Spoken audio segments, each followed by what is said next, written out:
welcome along. Welcome to Griffin, Indiana. We're here with Kevin. And we need to be getting through a few jobs to get this timber off this field so we can prep it for planting. So we're getting there slowly. We've logged a bit of the trailer, bit of the timber loaded a bit of the timber onto the trailer, I should say. And we're managing to keep a few of these awkward logs. So it has to be the worst or the most unfriendly piece of timber in the game to load, the oak tree. So we'll just see if we can get that on there. If I undo that, we're gonna have a problem. Let's trim him somewhere up about there. So the chainsaw has the effect of unlocking the tension straps, which isn't always what you want.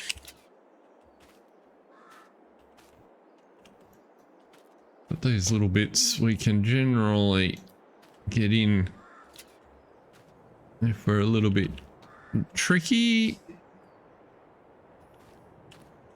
It's just a matter of loading them upon. So we're in February, and really the order of business is to figure out well, to prep our fields and to make some decisions on what we're going to plant. So it shouldn't be too difficult. And you know, we're going to go here. We don't really want to be overloading. That won't make for an easy trip down the store. We can't pick up the heavy one. If you haven't dealt with oak trees before, I find the easiest way to work them is just to work around your pile and trim the bits of that you've got. If they're too small, they'll vanish and it'll tidy up until you get pieces that you can load in. So it's going to sit there until we get something like so. It's a bit of a higgledy-piggledy mess, but that'll do us. So why don't we head down the timber yard? We can sell this lot off. That'll be a good first load. But as you can see, they're not too big a pile. And we can probably push it off the edge to give us something that we can work at progressively. We should be able to sell those. How did we go with the ones in the back? Not quite. Just back that up a fraction.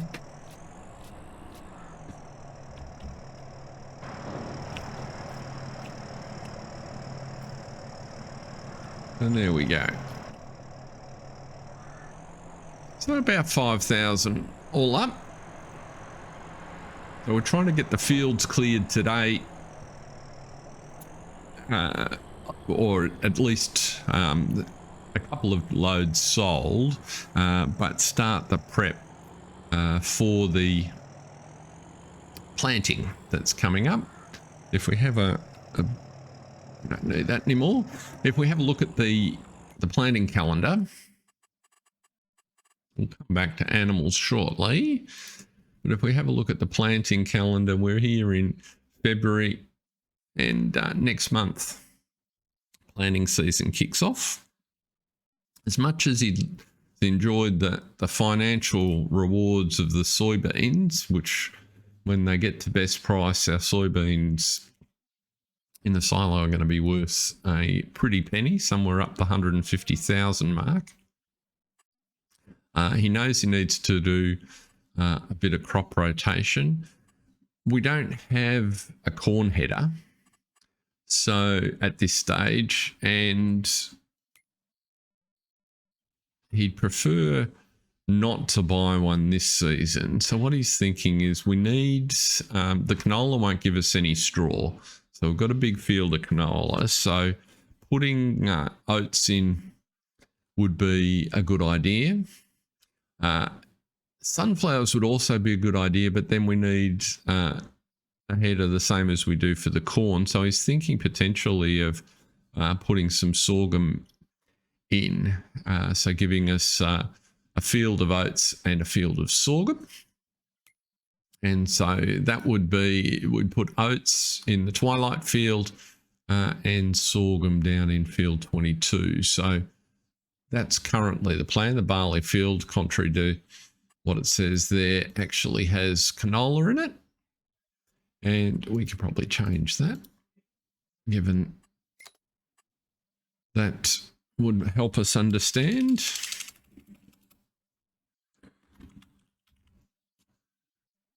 So that's canola, and this is our grass meadow. If we have a look at the state of our fields while we're here, so the first thing that stands out is we need some lime down on this field over here, and it probably wouldn't hurt to run some lime on the grass field, as well as we're going to need ultimately fertilizer on all three of those. The canola field we've already done, so it means lime in some capacity is in our future, and would probably be a good idea to spread today if we get the chance. But while we're out and about, let's head up to check the sheep out, because our sheep pasture is nearly full, and when it does fill, it might be time to look to move on some of the older sheep. They certainly, from what he understands, appear to be producing quite a bit more wool. So that's a promising sign. And it all puts us in pretty good shape.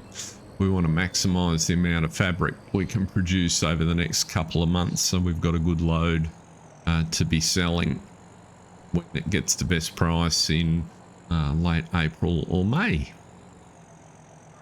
There are no contracts around at the moment, although we dearly love to pick up a hay contract if we could.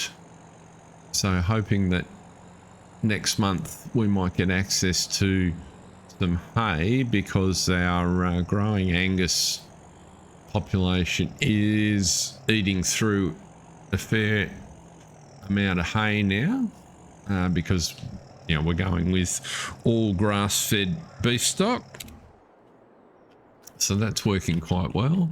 So in here we've got we've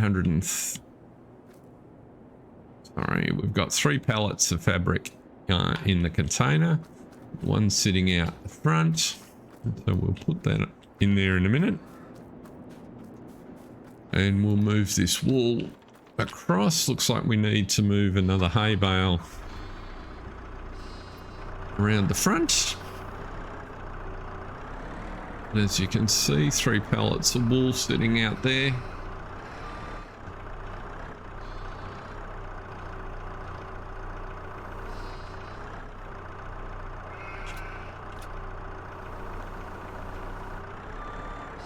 So that'll do our production just nicely.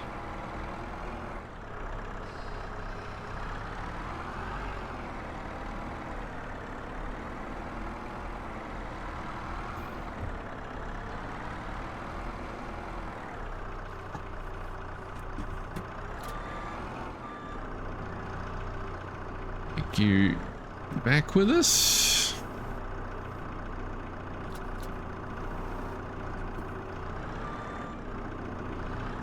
Pretty quick and efficient job, this one.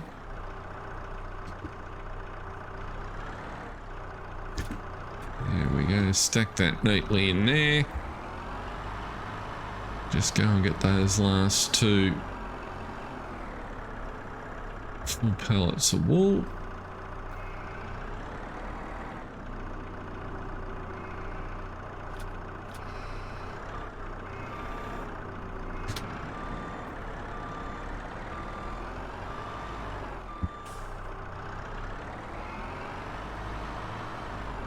Little 863 works perfectly here for this sort of work.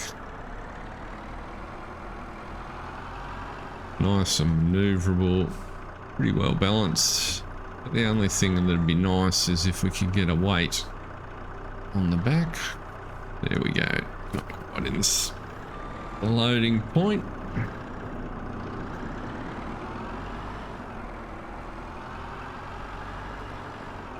Yeah, just a fraction more weight on the back, we'd be able to do 2 pallets at a time.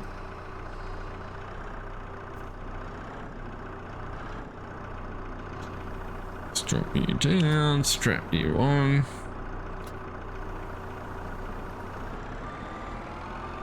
Whoops.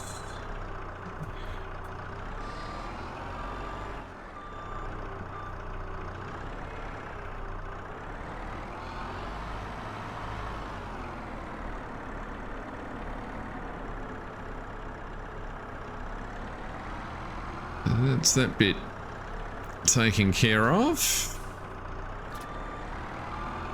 Let's go and move that last hay bale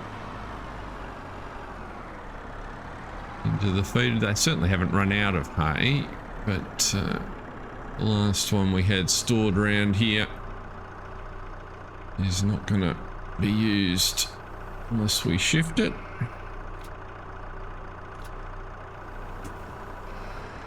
A little bit heavier than the wool bale. It's not a full one anyway, so let's just park you up under the overhang.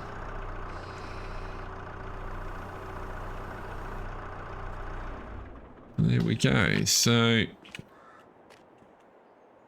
full up on food, 80 of 100, and if we come in here and have a look, our sheep, there's our 80. Fully loaded up with food now. We've got 10 that'll give birth next month.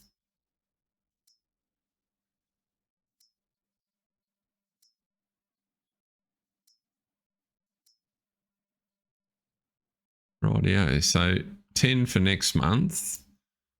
Oh no, 20 for next month. So that will take us up to fully stocked.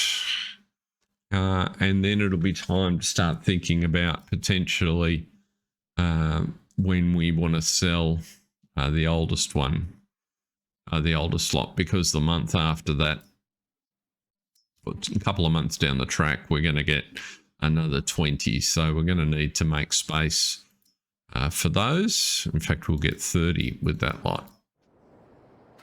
Keep an eye on that. If we duck into our spinnery,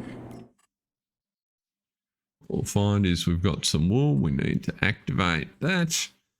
There's a little bit of fabric, so we'll get another 2 bales out of there, 2 pallets of fabric to go with the 4 that we've got in the container, so that'll be 6, which is pretty handy. And I'm sure we'll have more wool before the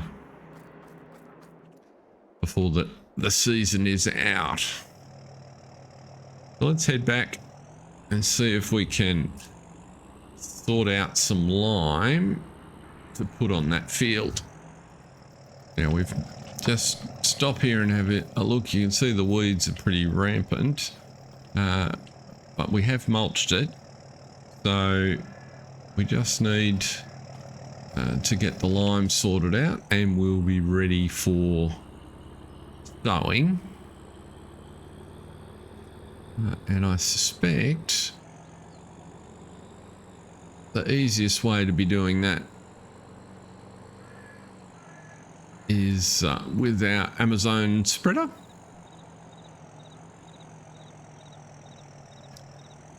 take this back over to the field because that's where we're going to need it again later. The one thing about the new yard is managed to sort of get the trailers sorted, but where have we put the... Ah, there's the spreaders hiding over the back there. Of course, it's behind the truck. Let's pull the truck out. And that can probably sit in the lean-to beside the workshop.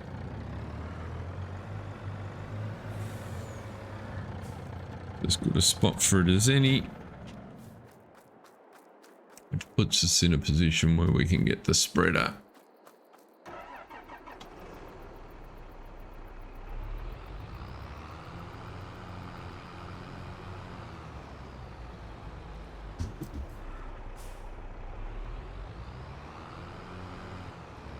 Now I suspect we're going to find we've got fertilizer in it. And does that mean we do? We've got about half a tank of fertilizer. Let's just have a look at the grass field that we cut recently. It needs some fertilizer, but it looks, yes. So let's run up there and spread. We've got plenty of manure and we're making a fair whack of we've made a fair whack of fertilizer in our little factory there, so it's not a big deal to be using this lot up. And it takes us down under 1,000 litres. It means we'll only get a single bag back out. This shouldn't take very long at all. As a general rule, doesn't add too much. 65 kilograms, 1,000 litres. You can see it's just shifting it from red to orange. You can see at this time of the year with the leaves off the trees, there's actually a grass field on just through both sides here. And so what Kevin's been contemplating is, do we, let's just pause that for a second. So there's one area in here, and then this bit over here is broken into 2 fields. Oh, 3 fields. So he's particularly thinking either 42 or 46 might be good pickups because they're directly connected, with a preference on 42, and it'll be pretty straightforward to make a connection through here and then get access to this grass field, which would then increase our ability to make hay. And in the same way that we've done over here, we could use the forested pieces at the end for a couple of additional pastures. Because if you look at our population, they're coming along nicely. Our Angus, it's the twilight, the ones we've put on the alongside the twilight field will be a little while before they reproduce, but we've got 30 and in 2 and 3 and 42 in the main one. We've got some older animals in the home pasture, and this lot will have a couple more months. And in fact, these 12 will reproduce next time, and then we'll sell them. There's room in there for those 12. So our population's increasing quite steadily, but we're up almost to 250, and his first target was 300. Now, based on how we're managing our stocking levels, that'll be another 2 pastures probably. So that's kind of what he's thinking. And so if we come back to the map, 42 would cost us 140,000, and so potentially when the soybean sale comes in, we'll be able to afford that in the middle of the year. It's just a little bit cheaper than 46, but as you can see, there's plenty of scope without having to do much tree removal to be able to expand out this way.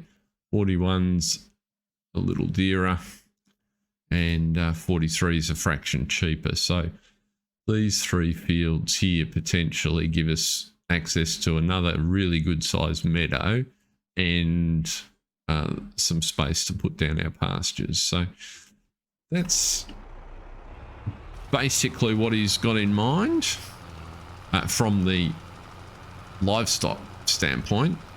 At the same time, he's also keen to expand the arable operation, and it's really a matter of just thinking about the fields. The big one that he wants just on the other side of the homestead, there's a good 800,000, and that's probably another good harvest away. So a harvest, you know, where we can get some good contract work to increase our ability to pay off the loan we've already got. So that's kind of the plan that we're working our way through. Certainly with having to feed so much hay to the cows, we're finding that we're not making as much silage, which has just closed that revenue avenue off for us. The snow's just started to fall. Looks very fluffy. Just a reminder of how chilly it is.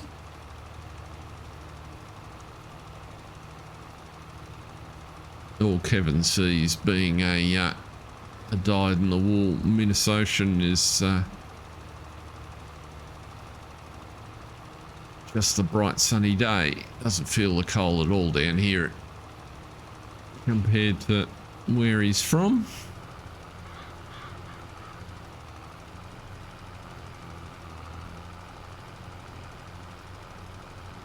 If anything, he finds the summer a little bit on the warm side.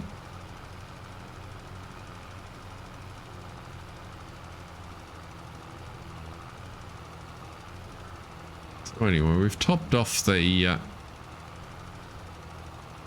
nitrogen levels, so that's promising.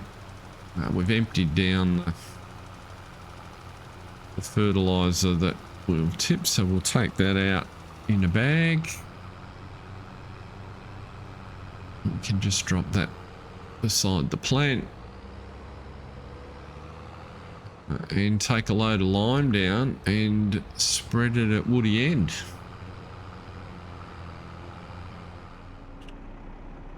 Of course, it unloads to the right. Move that after. Now, the other job that we need to do pretty swiftly is that you notice the milk cows are just out of feed, so they definitely need a couple of mixes. Let's see here. Why are you not?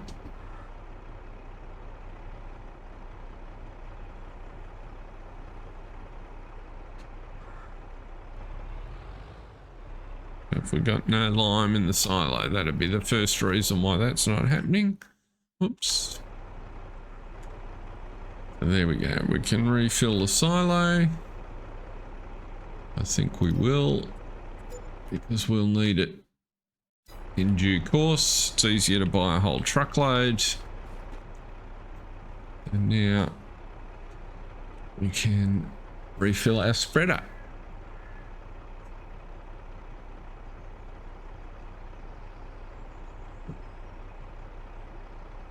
Let's try and get this on the field before this snow gets too much in the way. The Woody End field's only relatively small compared to our other two main crop fields, so hopefully we'll only need 2 or 3 trips down here to do this.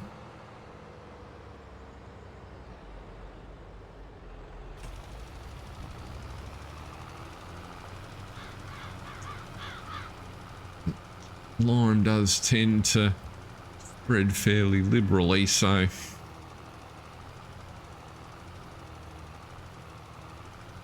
as you can see, it's not doesn't require an enormous amount just to top it up. The fact that it's a loamy sand base helps quite a bit.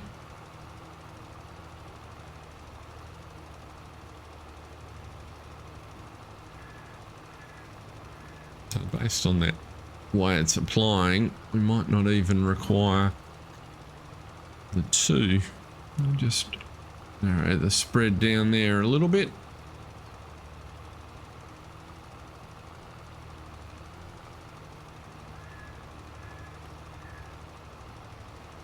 Yeah, we're just not quite going to make it in one. A little bit of loam just near this end of the field, so just takes a little bit more. So, but one more load will finish that off quite nicely.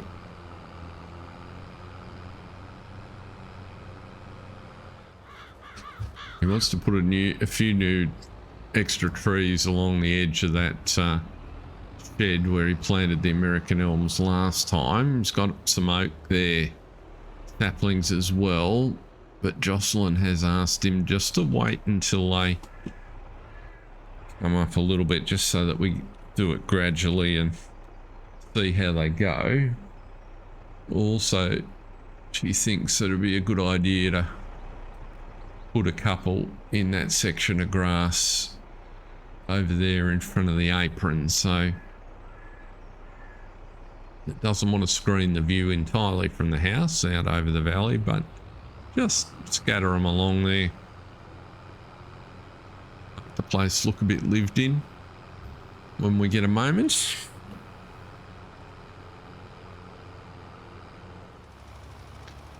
Let's see how we go here. Finish that off. Just about get to the edge now.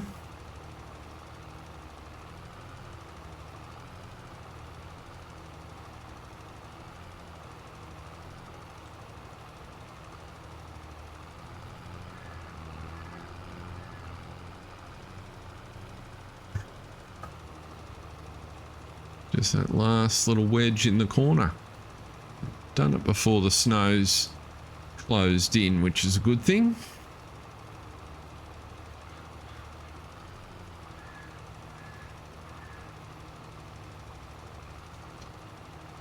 It's looking decidedly like it could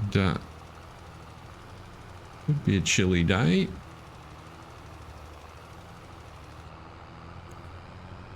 Let's pick you up.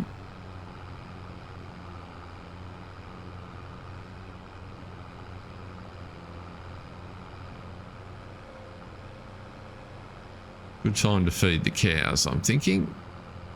Because looking at that outlook there, the weather could be with us for quite a while.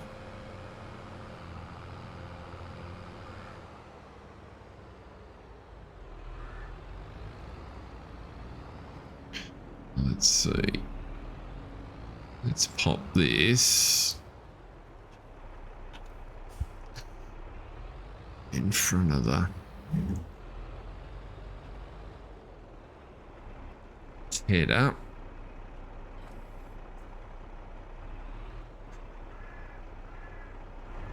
Now, what do we need over here? We're going to need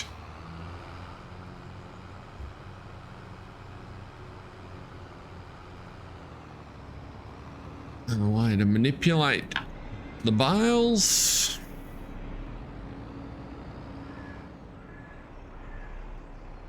Pretty much. Let's check what recipe we want to make here.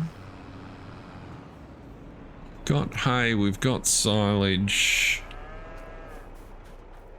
So hay bales, 5,000 litres. So we want 2 hay bales. Yeah, 2 hay bales, 1 straw bale, and then fill it up with silage. I think will be the go. So let's jump over and grab the telehandler. Leave the log grapple here.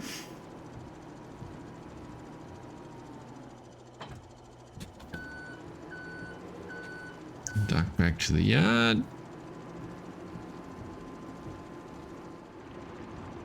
Watch those water troughs don't freeze over. The animals look after themselves pretty much in this sort of weather.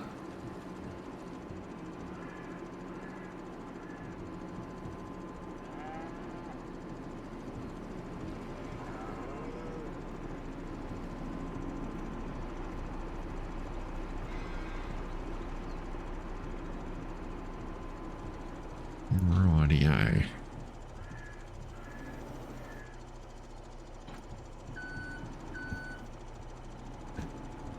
We just get in there.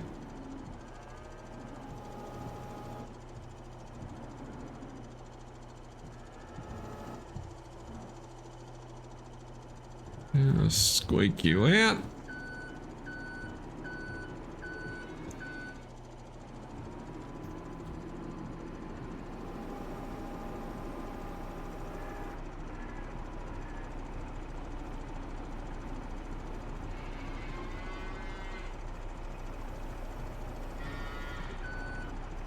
Tip you in. 2 of hay.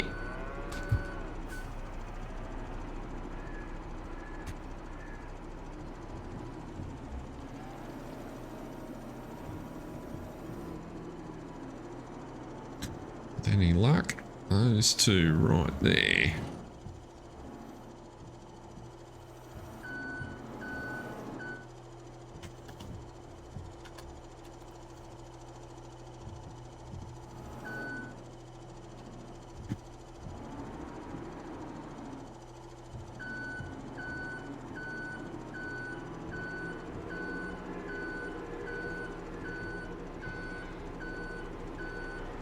Nice easy mix this one.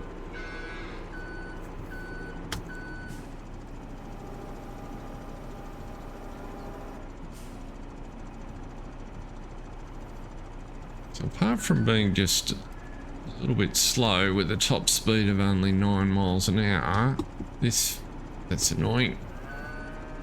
This Farrison otherwise works really well. The lifting capacity is fine.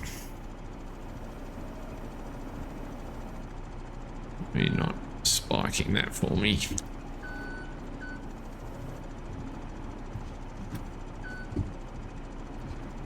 That's it.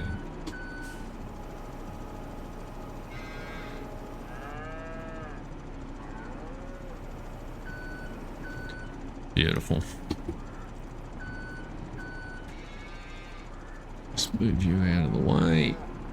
Make you safe.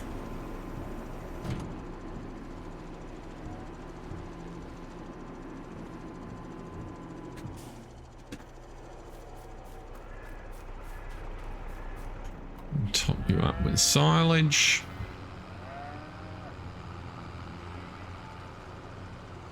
You can see our recipe there. Did I manage to get under the spout? No.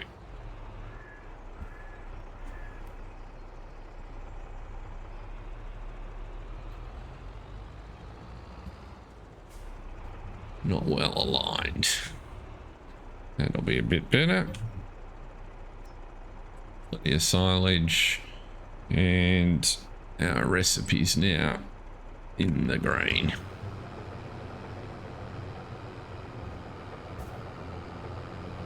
We'll tootle back round, mix it up.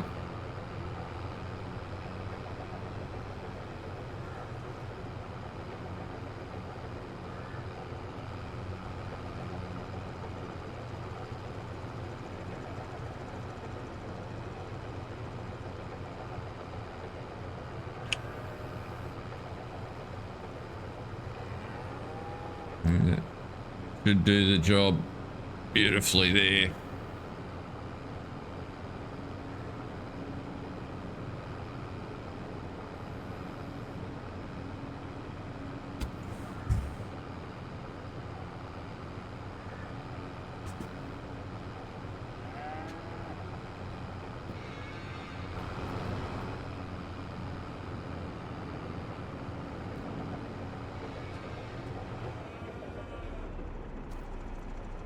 Now, if we have a look, our milk cows should be much happier. As you can see, they're still at 100%, so they didn't quite run out of food, but they got down to their last 800 litres or so. In fact, less than that, 500 litres. So now we've got a little bit of milk that we can go and deliver. We might send someone down to do that, but they do need a little bit more straw. And the manure pit has got a little in it, but nothing that we need to be concerned about. So straw wise, we usually use the blower. We might try this time though, just because Kevin was talking to some guys down the street. And let's come in from the other end and grab that square bale, because the round ones are a good size for our mix.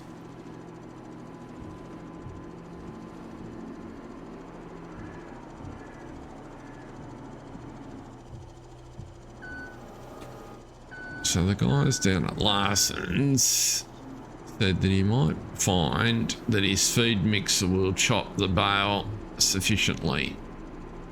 So there's 9,000 litres in here. Let's take a little bit of a punt.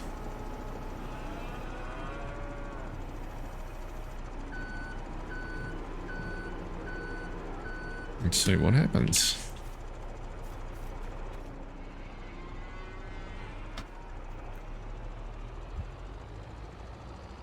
Because if that's the case, we probably don't need that blower. Let's try not driving into it, shall we?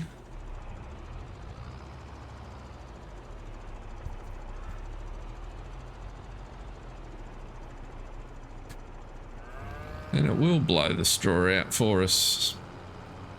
So that's good to know. So if we jump back out, we can see we're almost up to where we need to be. So if we grab another one of those 5,000 litre straw bales, just fit him in there.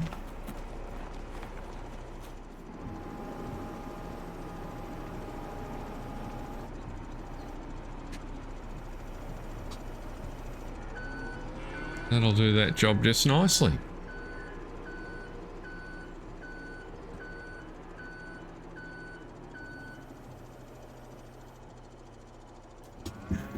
Just put our bale spike back.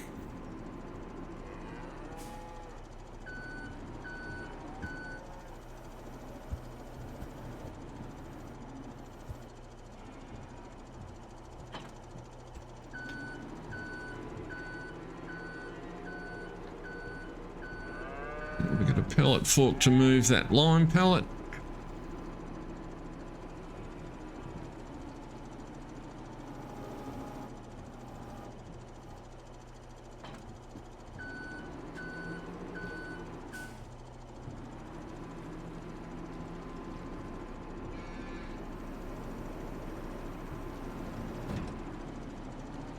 That'll stop someone driving over it.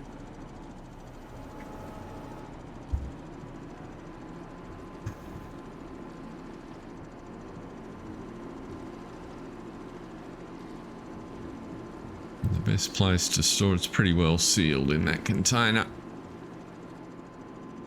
And we'll just drop it up here beside the lime silo.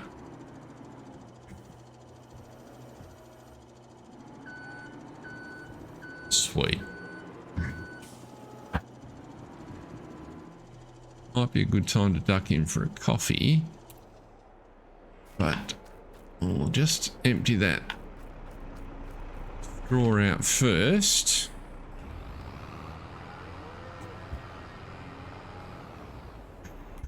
So as you can see, that took us almost up to capacity on the straw. We'll organise now let's bring the mixer wagon in out of the weather.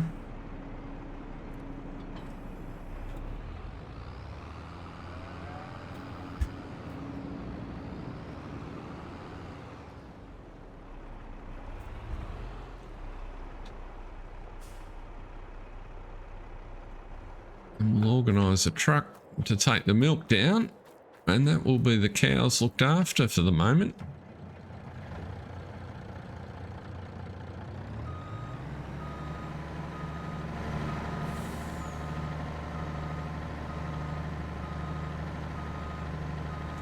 A little bit of maintenance to do on the truck.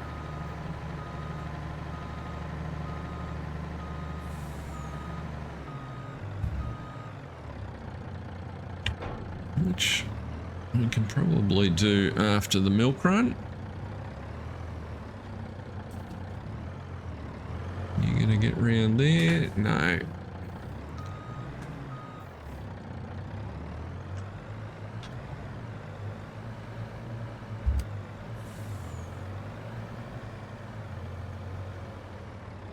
Just not too far down the hill. It's a bit slippy in these conditions.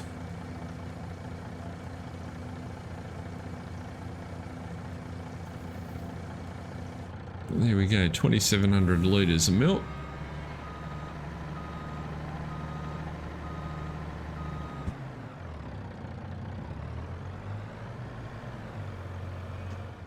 So what we want to do is pick up and deliver. We'll use the fermenting silo load point because you'll come back to there. We want you to take it to the dairy milk drop off, and it's milk. And you should not do that. I want you to do this.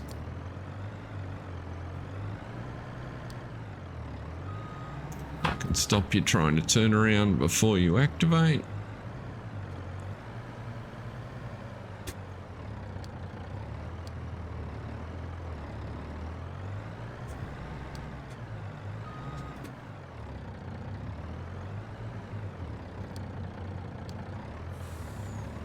There we go.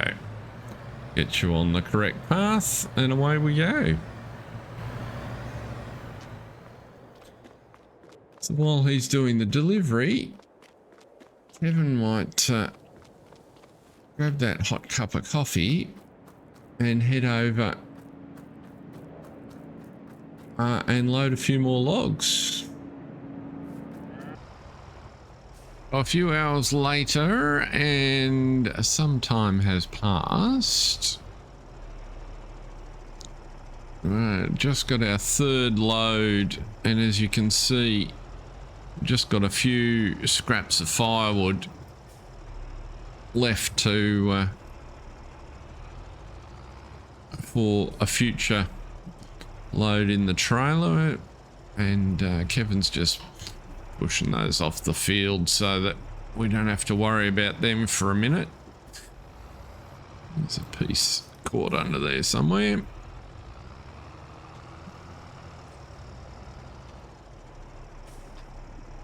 But the only thing he's managed to get excited about, as you can see, the snow is still falling pretty persistently.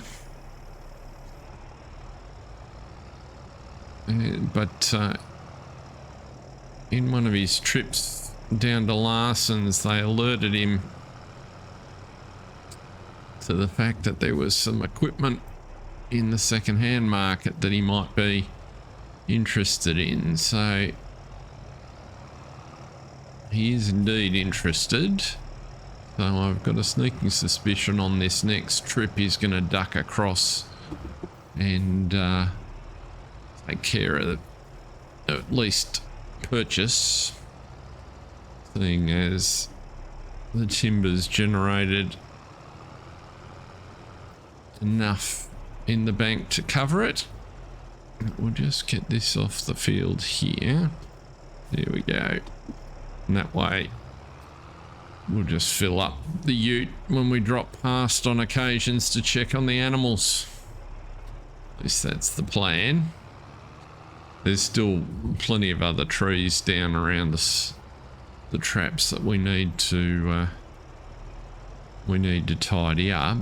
Not a heap, but just enough. So the tractors can just sit here for the moment.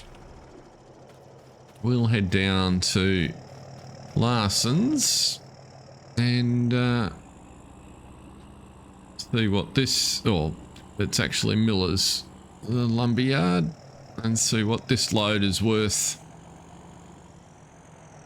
Just snowy day, the light's starting to fade at 4 in the afternoon. Let's just see what we've got here.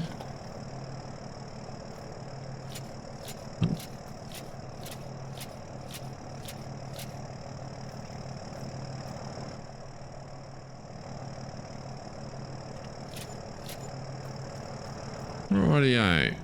Well, it's a few dollars in the coffers. Let's just duck over the store and see if they've still got this piece of second-hand gear. It's a ripper, which we don't have a decent plough, and so that's why Kevin's interested. I think the big problem that he might be underestimating is we also don't have a piece of equipment that's quite big enough to pull it, but I know that won't stop Kevin because, yeah, there you go. So a 2100 ripper, 450 horses, which we definitely don't have, but he aspires to have, so we will take advantage of that while it's available. There's no options to be had.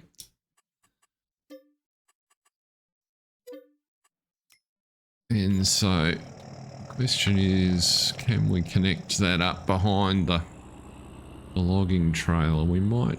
What sort of hitches on there? There is a pin hitch, I think, on the back of the logging trailer. If not, it can wait for another day. Even if it is a pin hitch. Or maybe we're just not in the right spot.